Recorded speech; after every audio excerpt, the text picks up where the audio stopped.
പ്രളയകാലത്ത് സംസ്ഥാനത്തിന് സൗജന്യമായി നൽകിയ അരിയുടെ പണം ഇപ്പോൾ വേണം എന്ന് പറയുന്ന കേന്ദ്ര സർക്കാർ നിലപാട് അംഗീകരിക്കാനാകില്ല എന്നാണ് കേരള സർക്കാർ പറയുന്നത്. അത് എങ്ങനെ അംഗീകരിക്കുമല്ലേ? ഉണ്ടച്ചോറിന് ആരെങ്കിലും കണക്ക് ചോദിക്കുവോ? എന്നാൽ കേന്ദ്രം ചോദിച്ചിരിക്കുന്നു.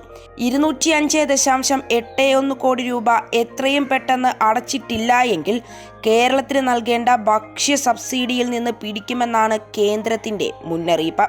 സംസ്ഥാനത്തെ സാമ്പത്തികമായി വരിഞ്ഞു മുറുക്കാനും വികസനക്ഷേമ പ്രവർത്തനങ്ങൾക്ക് തടയിടാനുമുള്ള മറ്റൊരു ശ്രമമായിട്ട് മാത്രമേ ഈ നീക്കത്തെ കാണാനാകൂ എന്നും മന്ത്രി പി രാജീവ് ഫേസ്ബുക്ക് കുറിപ്പിൽ പറയുന്നു. മഹാപ്രളയകാലത്ത് സൗജന്യമായി വിതരണം ചെയ്ത അരിയുടെ വില പിടിച്ചു വാങ്ങുകയാണ് കേന്ദ്ര സർക്കാർ എന്നാണ് പി രാജീവ് പറയുന്നത്. 205.81 കോടി രൂപ എന്ന ഭീമമായ തുക എത്രയും പെട്ടെന്ന് അടച്ചിട്ടില്ല എങ്കിൽ കേരളത്തിന് നൽകേണ്ട ഭക്ഷ്യ സബ്സിഡിയിൽ നിന്ന് പിടിക്കുമെന്നാണ് കേന്ദ്രത്തിന്റെ മുന്നറിയിപ്പ്.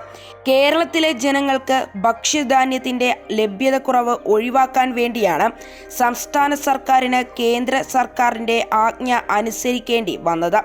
ഇതല്ല എങ്കിൽ സംസ്ഥാനത്തിനുള്ള ദുരന്ത നിവാരണ ഫണ്ടിൽ നിന്ന് ഈ പണം പിടിക്കുമെന്ന ഭീഷണിയും കേന്ദ്ര സർക്കാർ ഉയർത്തിയിരുന്നു.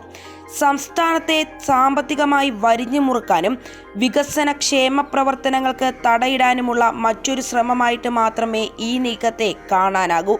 രണ്ട് പ്രളയം വലിയ രീതിയിൽ സാമ്പത്തിക പ്രയാസമുണ്ടാക്കിയ നാടിന് അർഹമായ ധനസഹായം പോലും നൽകാതിരിക്കുകയും ആവശ്യ സഹായത്തിന് പോലും പണം ചോദിക്കുകയും ചെയ്യുന്നതിലൂടെ കേന്ദ്ര സർക്കാർ കേരളത്തോട് സ്വീകരിക്കുന്ന നയം അംഗീകരിക്കാൻ സാധിക്കില്ല. തുക ഈടാക്കുന്നത് ഒഴിവാക്കണമെന്നാവശ്യപ്പെട്ട് കേരളം നൽകിയ കത്ത് അവഗണിച്ചുകൊണ്ടാണ് ദുരിതകാലത്ത് നൽകിയ അരിയുടെ പണം വേണം എന്ന് കേന്ദ്രം ആവശ്യപ്പെടുന്നത് എന്നും പി രാജീവ് ഫേസ്ബുക്ക് കുറിപ്പിൽ പറയുന്നുണ്ട്.